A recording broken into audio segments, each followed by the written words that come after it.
Bueno, uno de los desafíos autoimpuestos por la presidenta electa Michelle Bachelet es evaluar todos los mecanismos para crear una nueva constitución. Es uno de los 3 ejes que definió en su campaña y que tiene como desafío precisamente implementarlos ahora en el gobierno. Pero la presidenta electa aún no define ese mecanismo precisamente y hay diversas opiniones al interior de la nueva mayoría y fuera de ella también, que quieren incidir en este debate. Para conversar al respecto, estamos con la vocera del movimiento Marca tu Voto, Javiera Parada, y el exministro Sergio Bitar. Gracias por estar con nosotros a ambos. Bienvenidos. Buenas tardes. Quiero aclarar que no soy vocera de Marca tu Voto porque Marca tu Voto como campaña terminó el día 15, donde marcamos el voto. Y terminó el rol. Y hoy día estamos consultando con todos los territorios cómo vamos a seguir, cómo nos vamos a organizar, así que yo vengo en calidad de Javiera Pará, miembro de Revolución Democrática. Perfecto, pero eres la cara visible además de esa campaña. Sí, fui, pero hoy día no tenemos vocero hasta que decidamos cómo vamos a estar organizados, o sea, y qué vamos a hacer. Se puede decir que una vocera impectore, porque ella representa el movimiento. Ambos, gracias por haber venido. Y voy a conversar con las damas, si me permite, don Sergio. Javiera, se terminó Marca tu Voto, terminó ahí una etapa, ¿no? Pero la discusión quedó instalada. Ahora la sensación que les dejó todo el trabajo realizado, ¿cuál es? A ver, yo creo que este proceso constituyente que está viviendo Chile tiene varias etapas como todo proceso. Como tú decías, la etapa de instalación a lo que Marca tu Voto contribuyó mucho junto a otros movimientos está terminado. O sea, hoy día tenemos el tema de la Asamblea Constituyente y del proceso constituyente en los diarios, en la televisión, la gente conversa. Por lo tanto, viene la siguiente etapa, que es de darle una viabilidad institucional a esto. O sea, tenemos que ver cómo llegar a la Asamblea Constituyente. Y luego tenemos que definir qué tipo de Asamblea Constituyente vamos a tener, porque la Asamblea Constituyente en España fue muy distinta a la de Brasil y muy distinta a la de Colombia. Y esto tendrá que ser definido por los diversos grupos políticos, la ciudadanía, los constitucionalistas. Tendremos que ponernos de acuerdo cuál es el tipo de Asamblea Constituyente que Chile requiere. Pero en la etapa anterior, que es de darle una viabilidad institucional, el Movimiento Revolución Democrática ha entregado una propuesta que se la entregó primero a la que entonces era candidata a la presidencia y hoy día es la presidenta electa de Chile, Michelle Bachelet, y luego nos hemos reunido con varios políticos, muchos parlamentarios y políticos de todos los sectores, desde la derecha hasta los sectores extra nueva mayoría, para dar a conocer esta propuesta, que es una propuesta para habilitar constitucionalmente a la presidenta para que ella pudiera convocar a un plebiscito para preguntarle al pueblo de Chile si la nueva constitución debiera ser hecha por una asamblea constituyente o de otra manera. La cuarta urna, como la llamó José Antonio Gómez en su momento. Bueno, para la cuarta elecciones. urna se está discutiendo en el Senado, entiendo que esta semana. Nosotros lo que quisiéramos es hacer una modificación a la Constitución, al artículo 15 y al 32, que son los que hoy día ponen trabas a que la presidenta o el presidente, la presidenta en este caso, pueda preguntar directamente al pueblo de Chile si quiere que la nueva Constitución sea hecha a través de una convención constituyente. Esta reforma requiere 3/5 a los que estamos bastante más cercanos que en otras ocasiones y no los 2/3 que requiere la reforma constitucional. Don Sergio, ¿usted está a favor de una asamblea constituyente o no? Yo creo que Chile está en un momento histórico claro a favor de una nueva constitución, hecha en democracia. Y ese fenómeno, ese sentimiento nacional va a ir creciendo. Hay un sector que no quiere una nueva constitución. Por lo tanto, el primer dilema que tenemos es tener las mayorías para que hagamos una constitución en democracia y que la derecha entienda que mantener una ilegítimamente originada en una dictadura ya debe dar curso a un proceso de distinta naturaleza. Eso es lo primero. Lo segundo, habiendo dicho eso, es que la Constitución no contempla un mecanismo que permita hacer una asamblea constituyente. Claro. Y al no contemplarlo y un sector de la derecha no quererlo, genera en el país una crisis, enjaula el proceso. Lo que ha propuesto entonces Revolución Democrática, y Javiera me mandó el documento que han preparado y que me parece es un camino interesante de explorar, es buscar una vía institucional para hacer posible una asamblea constituyente. ¿Cuál es esa vía? Que el presidente de la República en la Constitución se contemple su facultad de poder llamar a un plebiscito a la ciudadanía para que la gente diga si quiere o no que se pueda llamar una asamblea constituyente y por lo tanto iniciar un proceso. Pero esa opción, quiero decirlo claro, este es un tema crucial para lo que va a ser el próximo gobierno. Sí. Por eso que, si me permite ser bien preciso, esa opción no puede ser descartada, a mi juicio, porque sí, el camino que a mi juicio es conveniente iniciar desde un comienzo, que yo no sé cómo lo tomará la presidenta y lo que ella decida vamos a respaldar, pero que es definir el contenido de esa nueva constitución a través de un proceso democrático y participativo a través de todo el país, eventualmente con una asamblea, con un consejo o comisión técnica. Se prepara un proyecto de ley en el Ejecutivo, se enviara al Congreso y el Congreso no da curso, ¿qué hace Chile? Este es un camino que tenemos que tener abierto. Pero todo esto pasa por el Congreso finalmente, y en el Congreso no están los votos, los de la derecha por el momento no, y dentro de la propia nueva mayoría también hay voces que dicen la Asamblea Constituyente no es un camino, Andrés Saldívar, por ejemplo. Mira, yo quería comentar justo esto, porque la entrevista que dio Andrés Saldívar causó mucho revuelo. Sí. Yo me junté a conversar con él el mismo día que salió una entrevista que salía como la respuesta de Javier Apará a Andrés Saldívar.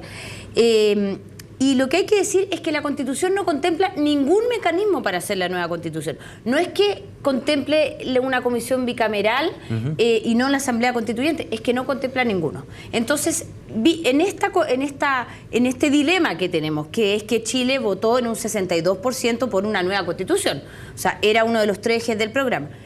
¿Qué es lo que le da más garantía a esa nueva Constitución de cumplir con los 3 ejes que dice el programa de la presidenta Bachelet? Que es participativa, democrática e institucional. A mi juicio, y al de Revolución Democrática y al de muchos chilenos que hoy día estamos trabajando por encauzar y apoyar este proceso constituyente, es una convención constituyente. Porque cuando se habla de una comisión bicameral que escucha a la ciudadanía, ¿no es participativa la va a escuchar y esa escucha va a ser vinculante, porque aquí no se trata de que un grupo de expertos escuche lo que dice la ciudadanía y la ciudadanía solo tenga voz pero no tenga voto. Cuando uno habla de participación, tiene que asegurar que esa participación esté reflejada. Incidencia efectiva. Exactamente. Ahora, cuando ustedes buscan este mecanismo, digo ustedes, ¿no? Como quienes están y pusieron el tema sobre la mesa, o en el caso de Revolución Democrática, ¿cómo van a enfrentar esa posición que hay en el Congreso? ¿Cómo lograr convencer a aquellas personas de que efectivamente es necesario crear una nueva Constitución y generar primero el mecanismo para hacerlo? A ver, yo creo que lo primero y más importante es que las constituciones deben ser producto de un gran acuerdo político. La solución técnica y jurídica jamás va a anteceder a un gran acuerdo político que le dé viabilidad a la Constitución. ¿Y cómo se logra eso? Hasta hace algunos años en este país era posible hacer grandes acuerdos políticos entre 2 bloques que gobernaron los últimos 25 años en este país. Pero hoy día la realidad es otra. El 2011 cambió los paradigmas de la política y hoy día hay una sociedad civil empoderada que quiere participar de los procesos políticos. Por lo tanto, aquí lo primero que tenemos que llegar es a un gran acuerdo. Yo creo que ese gran acuerdo estamos mucho más cerca que antes de lograrlo. Hoy día tenemos a senadores como Antonio Horvath que dicen que ellos están por una nueva constitución hecha por una asamblea constituyente, y en la derecha hay voces que dicen que es necesaria una reforma constitucional. Cuando uno tiene a tanta gente diciendo que la constitución debe ser nueva o debe ser reformada, el diagnóstico está claro: esta constitución no da para más, por mucho que la hayamos reformado más de 200 veces, creo. Por lo tanto, como dice Sergio, yo creo que el primer gran consenso es que aquí se necesita una nueva constitución. Esa nueva constitución, si va a ser nuestro nuevo acuerdo de vida en común de todos los chilenos, ¿la vamos a hacer con la participación de la ciudadanía? Yo creo que eso es clave para que esa nueva constitución sea legítima y no estemos el 2017 de nuevo discutiendo sobre la nueva constitución. Señor Vitar, para ustedes es un punto clave ese consenso necesario, porque hay algunos que dicen una nueva constitución lo que va a traer es inestabilidad, va a traer, no sé, problemas en términos de institucionalidad política, y que son esos los fantasmas que podrían impedir avanzar siquiera en un tema como este. Hay 2 riesgos que están presentes, en otros países ha ocurrido igual, cuando tú abordas la tarea de una nueva constitución. Cuando abordas la tarea de una nueva constitución, lo que tú estás diciendo, y es lo que tiene que entrar Chile, es cómo nosotros los chilenos concebimos nuestra sociedad con que queremos vivir a futuro. Todos los chilenos. Por lo tanto, los derechos de las minorías tienen que estar completamente respetados, y por eso en todos los cambios constitucionales, en cualquier constitución del mundo, se establecen cifras altas de quórum, 3/5, 2/3, como las distintas opciones que hay en Chile. Entonces, en ese camino de la reforma constitucional, o como está planteado hoy día, una nueva constitución, nosotros podemos llegar por la vía de un acuerdo, tenemos que llegar por la vía de un acuerdo. Ahora, ¿cómo se hace el acuerdo? Que haya o no asamblea constituyente va a depender mucho también, desde mi perspectiva, de lo que haga la derecha. Si la derecha cierra todas las puertas, ¿qué camino le queda a los chilenos? Presionar por formas extrainstitucionales. ¿Qué han hecho los jóvenes Revolución Democrática? Encontrar un camino institucional. Por eso que hay que darle respaldo a esa opción. Ahora, ¿es probable que los votos no estén? Es probable que los votos no estén. Pero el llamado que tenemos que hacer hoy día también, quienes llevamos más experiencia en la política, es: la derecha tiene que abrirse a considerar un camino institucional de una nueva constitución. Porque los dos riesgos que mencioné, ¿cuáles son? Que no lo hagas. Y Chile entra en una fase de complejidad creciente en la convivencia y por lo tanto en la gobernabilidad. O que, porque no lo hiciste, se radicalizan las posiciones y ensurgen movimientos que quieren hacerlo extraconstitucionalmente y entra en una situación de inestabilidad constitucional. Los dos extremos tenemos que evitarlo. Por eso que estas fórmulas abren caminos que permiten institucionalizar. Y yo estoy seguro que los senadores, si yo estuviera en el lugar ahora en el Senado, como me tocó estar, ¿qué es lo que yo haría? Yo esperaría un concepto de constitución nuevo con sus principales ingredientes, puede consultar a todos los chilenos, y luego buscaría que estén los acuerdos, a ver si ese Congreso puede actuar como Congreso Constituyente. Si no lo está, yo tengo que votar por mecanismos que permitan el plebiscito.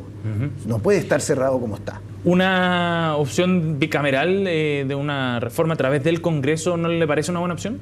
Bueno, yo quiero mostrar, hay dos experiencias que he vivido más de cerca, porque me pidieron que estudiara las transiciones a la democracia en los países del mundo que hicieron transiciones exitosas. Y lo hice en Asia, en África, en Europa, en Estados Unidos, en América Latina, con otra persona que sabe de esto, y hemos estado terminando ahora. Y los dos casos más interesantes son Brasil y Sudáfrica, de los que estudiamos.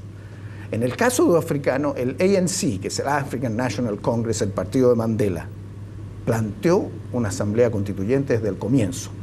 El drama no era una democracia como acá, el drama era cómo convivían blancos con negros. Exacto. Y por lo tanto los blancos, 10 minorías, 10%, si aquí hay un plebiscito, estamos fregados, nos pasan la aplanadora. Y Mandela tuvo la inteligencia, también de Klerk, de llegar a un acuerdo en 34 principios básicos y en una constitución provisional, con un tribunal constitucional que iba a garantizar que la definitiva cumpliera estos 34 acuerdos. ¿Qué es lo que hubo?